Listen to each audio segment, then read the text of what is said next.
Hello students, today we are going to start our third poem from a book Hornbill, and the name of the poem is The Voice of the Rain, written by Walt Whitman. So let us begin with the introduction first. The poem The Voice of the Rain is written by Walt Whitman. It is a conversation between the poet and the rain. It means the rain is personified over here. The rain explains its eternal journey in its birthplace, it means earth, to the poet. So let us begin the poem. And who art thou? Said I to the soft falling shower, which strange to tell gave me an answer as here translated. I am the poem of earth, said the voice of the rain. Eternal I rise, impalpable out of the land and the bottomless sea.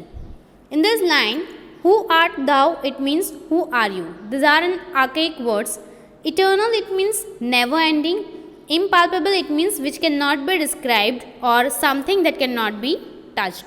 So in these lines, the poet asked the soft falling shower, it means the poet asked the rain, who are you? To which the rain replied in a strange to state manner. The rain said that it was the poem of the earth and it rose continuously from the land and the bottomless ocean in the form of vapors. Now, next lines.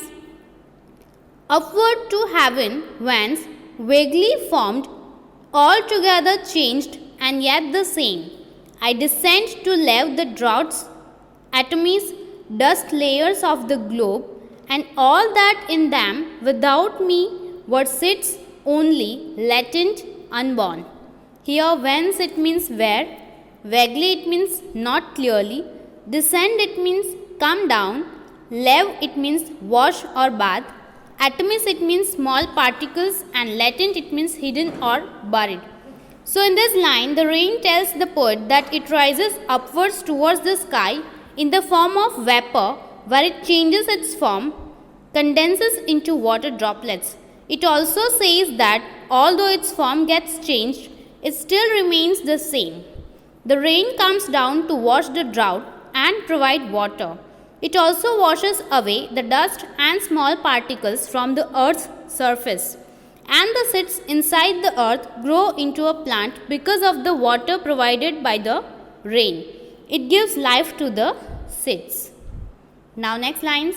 And forever by day and night I give back life to my own origin and make pure and beautify it. For song issuing from its birthplace, after fulfillment, wandering wrecked or unwrecked, dually with love returns.